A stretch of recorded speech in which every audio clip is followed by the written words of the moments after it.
I was exactly 15 minutes late to meet my fiancé's billionaire father for the first time.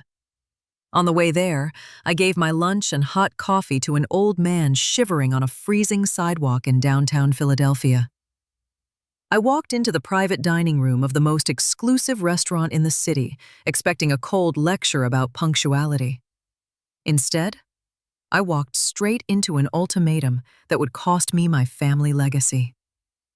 What none of them knew was that the man I had just fed on the street was about to change every one of our lives.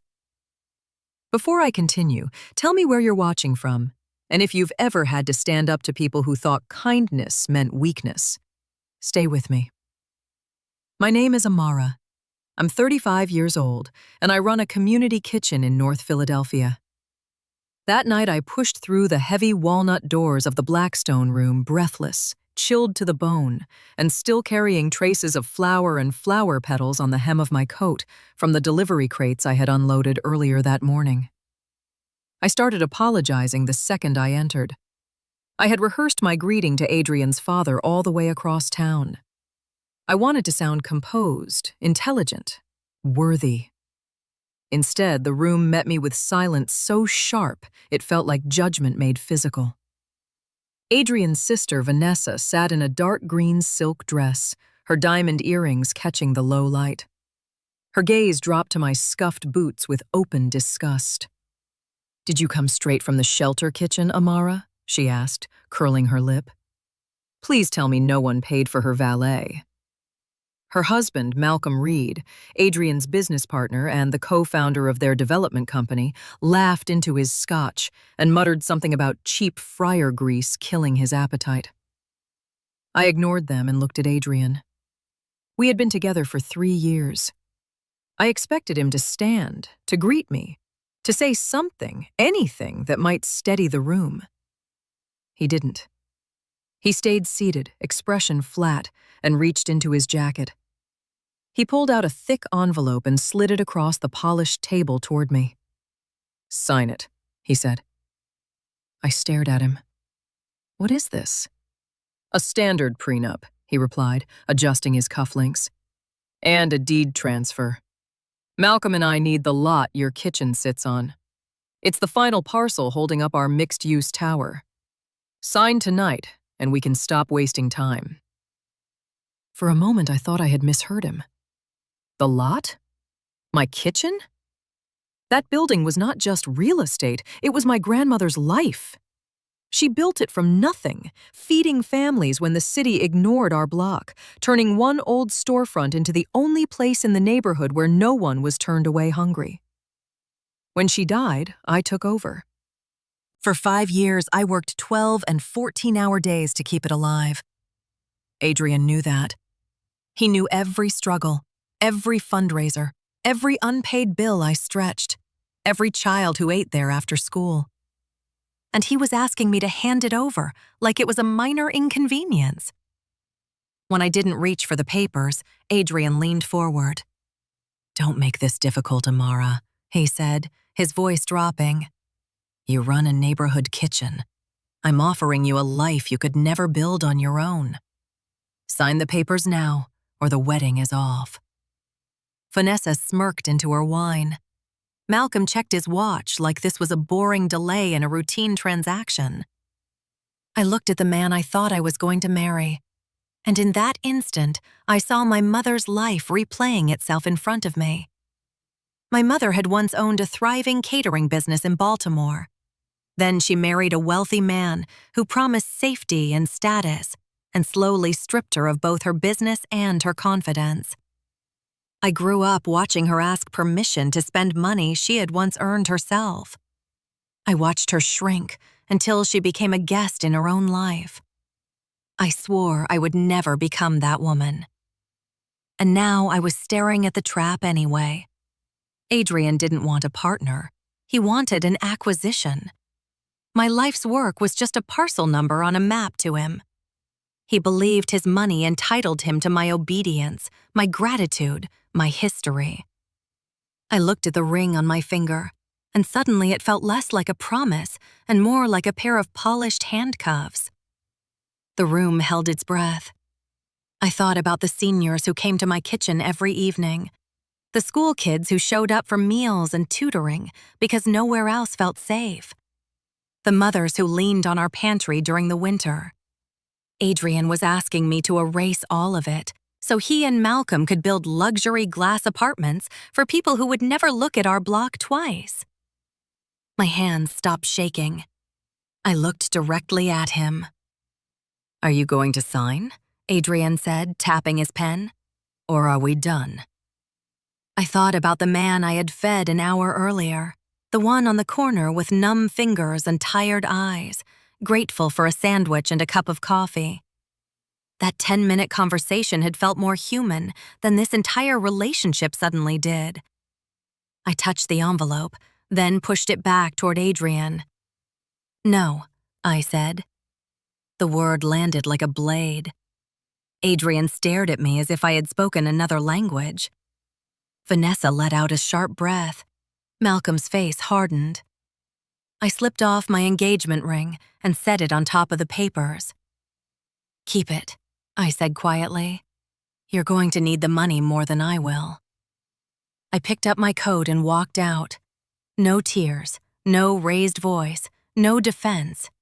Just disgust. I barely slept that night. By morning, I knew two things. First, I had escaped a man who never loved me. Second, men like Adrian and Malcolm never walked away quietly from something they believed they owned. At dawn, I drove to my kitchen. The sky over North Philadelphia was purple-gray, and the air smelled like snow and diesel. I wanted to work. I wanted dough in my hands and heat in my face and the familiar rhythm of labor to bury the grief. Instead, I found a city inspector stapling a bright orange closure notice to my front door. My stomach dropped. He handed me a citation, citing anonymous complaints and severe violations. Rodent infestation, black mold, exposed electrical wiring near industrial gas lines. It was absurd. I cleaned that kitchen myself half the nights. Our wiring had been fully redone and certified 8 months earlier. The basement was cleaner than some restaurants in Center City. But the padlock he snapped across my door was very real. He said the review process could take weeks, maybe months. Then he got in his city vehicle and left. I stood there staring at the orange notice and understood exactly what had happened. This wasn't random. This was retaliation. They weren't just trying to pressure me anymore. They were trying to starve me out, shut down my income, isolate me, bury me in municipal fines, force a distressed sale, then scoop up my grandmother's property for pennies. My phone rang. Vanessa. I answered without speaking. "Malcolm has friends in planning," she said, her voice cold and delighted. "Your little kitchen will be permanently condemned by Friday. Sell the lot to Adrian now, apologize, and take whatever he offers. If you don't, you lose the business, the property, and every pathetic dream tied to that block." Then she hung up. They thought I was cornered. What Adrian, Vanessa, and Malcolm had never bothered to learn was that before I ran a kitchen, I studied urban systems. I graduated at the top of my class from Temple University with a degree in urban planning and municipal development. I understood zoning law, redevelopment overlays, preservation ordinances, and the dirty ways predatory developers weaponized bureaucracy against vulnerable communities. They thought I was just a cook. They had no idea I knew exactly how people like them stole land. I walked around to the alley and let myself in through the reinforced rear service door the inspector had overlooked. The kitchen was dark, cold, and mine. I opened the safe beneath my office desk and pulled out the old property surveys, deeds, tax maps, and structural records my grandmother had saved for decades. Then I called Julian Reyes, an old college friend who had become an architectural historian and independent consultant with deep knowledge of the city archives. He answered, half asleep. "Julian, I need historical overlays, original filings, cultural records, and any preservation hooks tied to my block. Don't use your official credentials. I need this clean and quiet." He was awake instantly. "Who's coming after the kitchen?" "Adrian and his partner." A beat of silence. Then, "They picked the wrong woman. Give me 2 hours." I spent that morning turning grief into strategy. I spread blueprints across prep tables, cross-referenced parcel maps, and followed the line of Malcolm's likely play. He wanted the property devalued, condemned, and pushed toward forced sale. If he got it cheap enough, he could slot it into a larger district plan and unlock commercial financing. So I went looking for the one thing that could make my grandmother's building legally untouchable: historical protection. My grandmother had fed activists there in the 60s. Community organizers held meetings in our basement. The building wasn't just old, it mattered. By late morning, Julian sent me a secure file. He had found what I needed: archived photos, cultural references, and municipal language supporting emergency landmark review if a site's destruction posed immediate risk to protected civic history. I was building a defense when a hard knock hit the rear steel door. I froze. No deliveries were due. The inspector was gone. No one should have known I was inside. I grabbed a cast-iron skillet and approached the door. The knock came again, firm, deliberate. I cracked it open. Standing in the alley was a man in an immaculate charcoal suit. I recognized him instantly. He was Gideon Cross's driver, the same one who had stood beside the black town car outside the restaurant the night before. He said nothing. He simply extended a sealed black envelope toward me. I took it. He turned, walked back to the idling car, and left.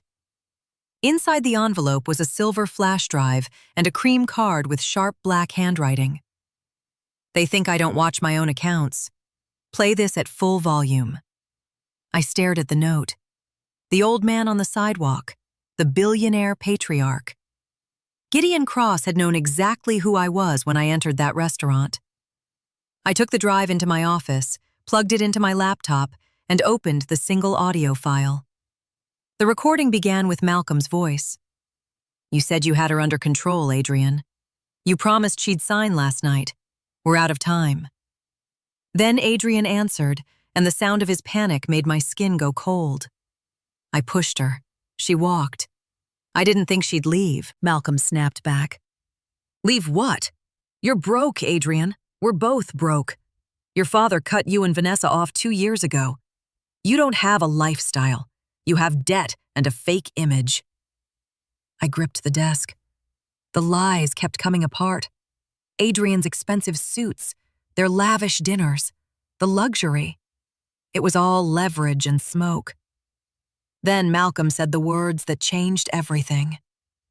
"If Gideon finds out we siphoned money from the family trust to cover our losses, we're finished. We need that $90 million development loan approved by Friday, or we go under." Adrian answered, frantic. "The health department is locking her down this morning. Once the kitchen is condemned, we force the property into distressed sale and take the lot before week's end." Malcolm lowered his voice. "Without that parcel, the city won't approve the overlay. Without the overlay, the bank won't release the money. That kitchen sits in the exact center of the whole district. We don't get her land, we collapse." Then came the sentence that killed whatever was left of my heartbreak. "Do you think I wanted to spend 3 years pretending to care about her?" Adrian said. "I targeted her because of the map. The engagement was the easiest way to absorb the property legally. She was supposed to sign. If she won't, we break her another way." The file ended. For a second, I thought I might be sick. 3 years. The holidays, the talks, the plans, the promises. None of it had been real. He hadn't loved me. He had studied me. He had courted a parcel, not a woman. And yet what replaced the pain was colder and far more useful than grief. Rage. Now I knew everything. They were desperate. They were exposed. They needed my land to keep themselves out of bankruptcy and possibly prison. I called Julian. Change of plans, I said. I don't need a shield anymore. I need the loan trail, the shell filings, and every public record tied to Malcolm's project.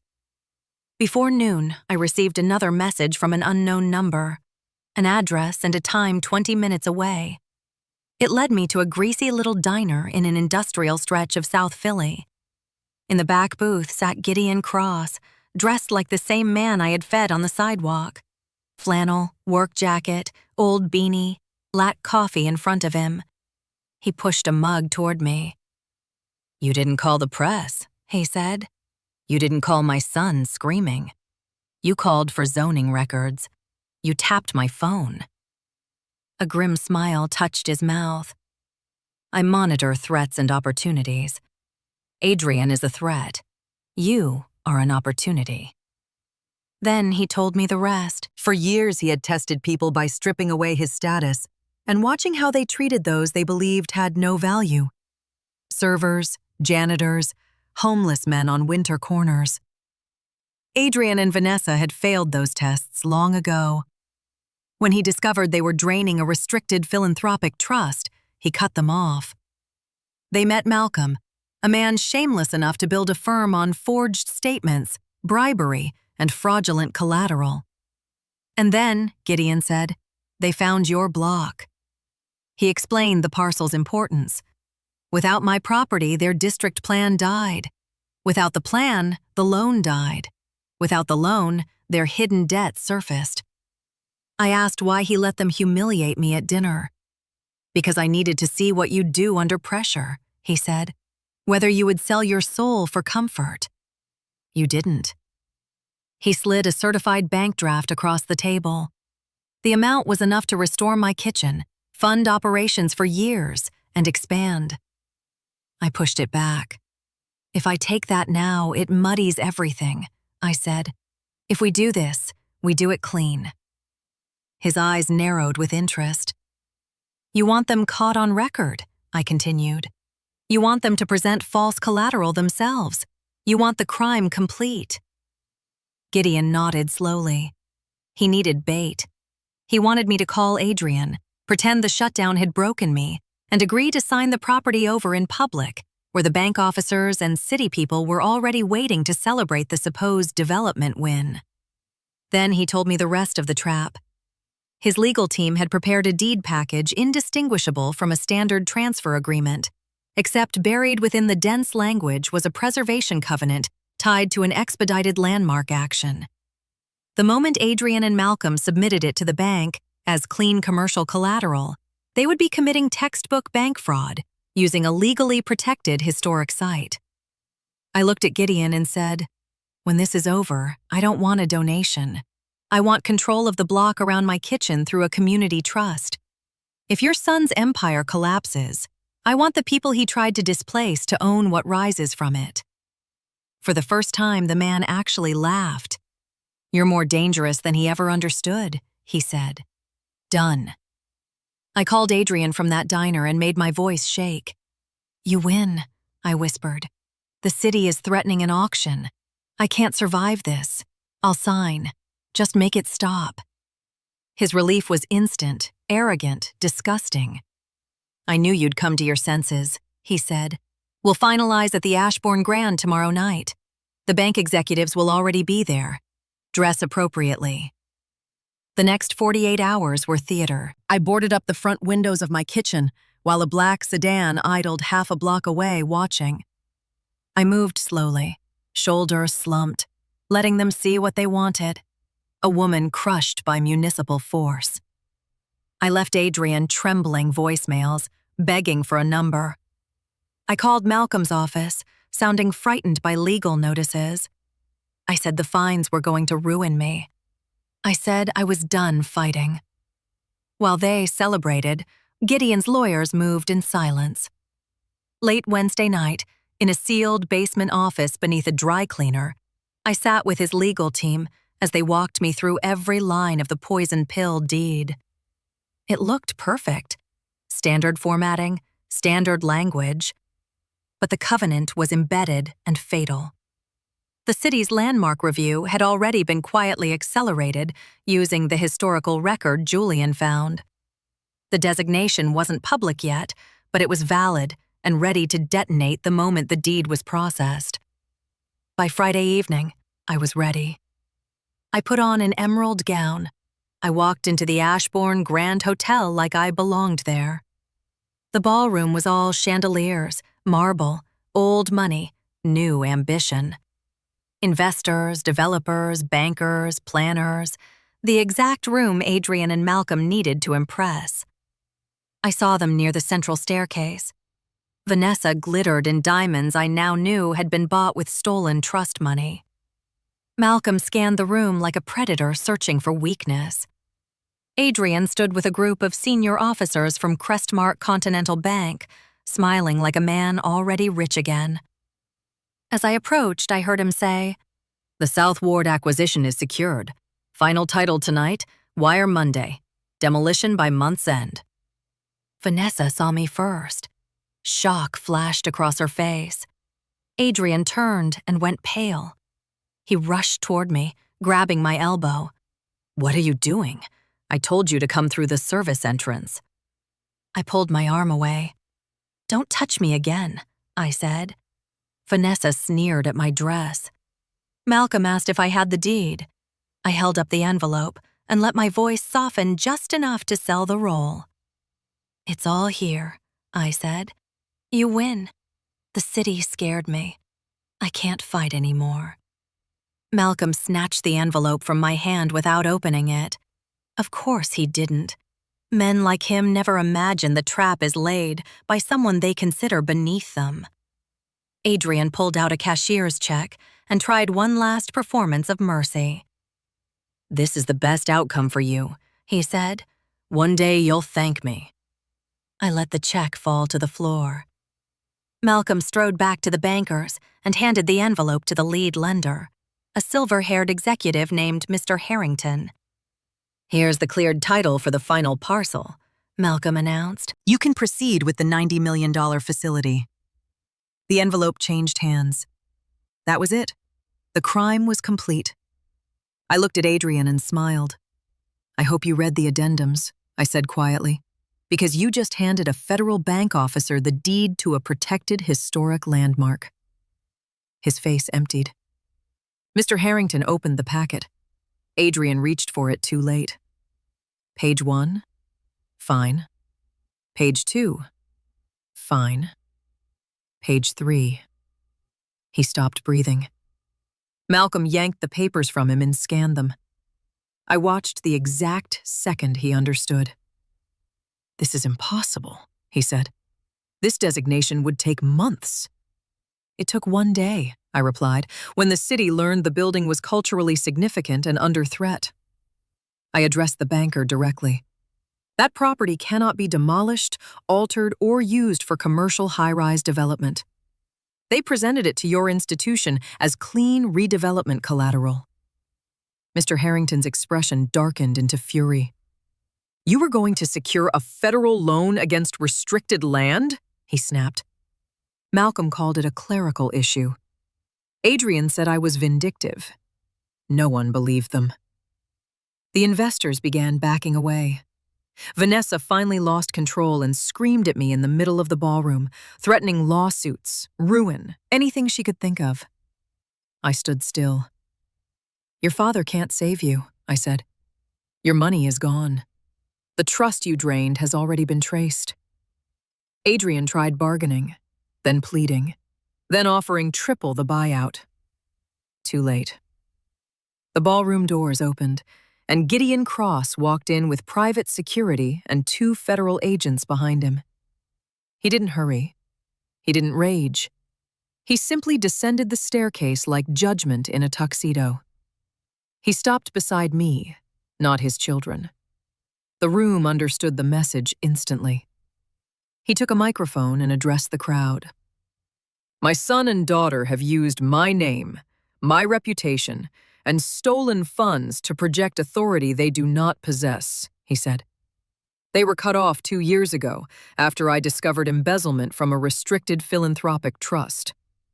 Every luxury they've displayed tonight was purchased with money diverted from the communities that trust was meant to serve." Gasps moved through the room. Vanessa looked sick. Adrian looked like he might collapse. Malcolm tried to distance himself. Gideon destroyed that too. He turned toward the banking executives. They have also attempted to secure financing using a protected community site by means of fraudulent title representation and bribed municipal interference. Then he played the recording. Adrian's own voice filled the ballroom, mocking me, calling the ring an investment, admitting he targeted me for the land. No one moved. When the recording ended, the silence was lethal.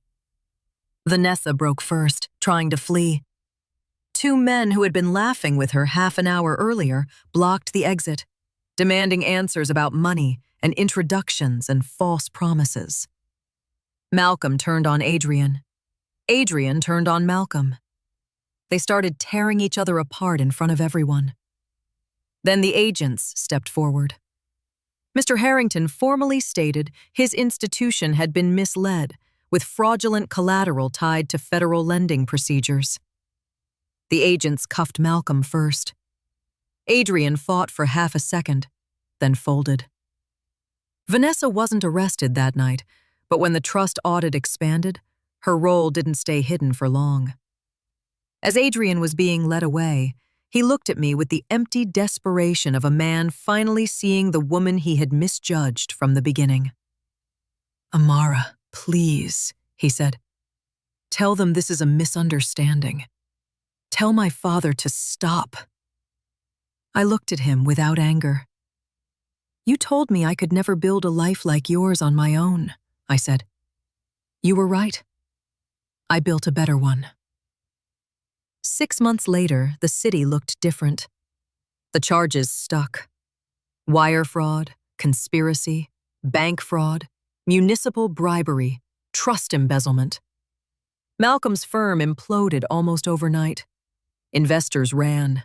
Projects froze. Assets were seized. Adrian, stripped of image, inheritance, and leverage, became exactly what he feared most: a man judged without the protection of money. Vanessa's fall was uglier in a different way. The people who once adored her stopped taking her calls. Her penthouse went. The cars went. The jewelry was cataloged and liquidated. The doors that had opened for her entire life closed without apology. As for me, my grandmother's kitchen did more than survive. It expanded. Using the trust structure Gideon and I negotiated, we protected the original building and acquired adjoining lots through a community-controlled development plan. We restored the old brick facade, saved the neon sign, and built a larger culinary training center and food hub behind it. The kitchen became a landmark not just in law, but in function. Teenagers from the neighborhood trained there. Families received meals, groceries, legal aid referrals, and after-school support. A rooftop greenhouse supplied produce. We taught budgeting, nutrition, food service, entrepreneurship, and civic literacy alongside cooking. And I split my days in 2 worlds. In the morning, I sat in glass conference rooms reviewing zoning proposals, covenant language, and anti-displacement clauses for Gideon's philanthropic real estate trust, which I now ran. We funded projects differently. No empty promises. No performative community meetings. If developers wanted grant support, they signed binding affordability, preservation, and local hiring agreements.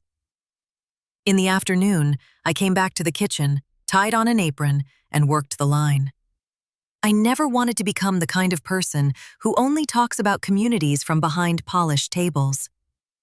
One Tuesday, months later, Gideon came into the kitchen wearing a wool sweater and old boots instead of a suit. He sat at the scarred table near the back while the room moved around him. Steam, knives, laughter, heat. I made him a sandwich.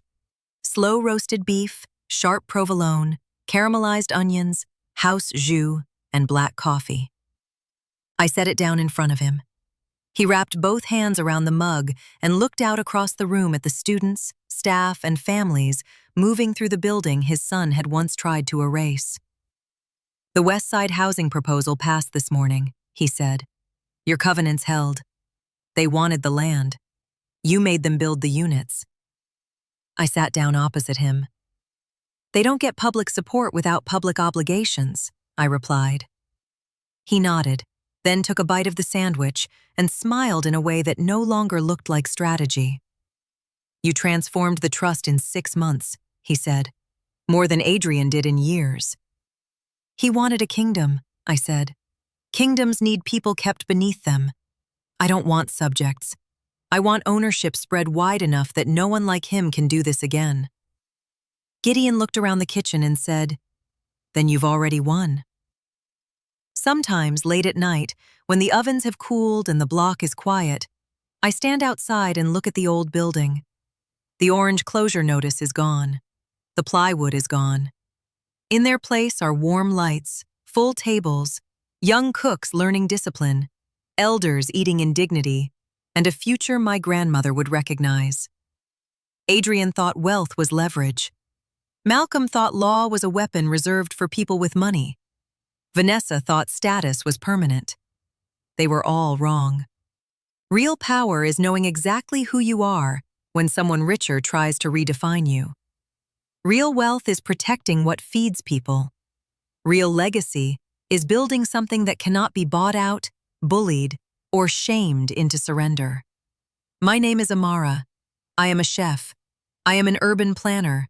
And I am the worst mistake a greedy man can ever make.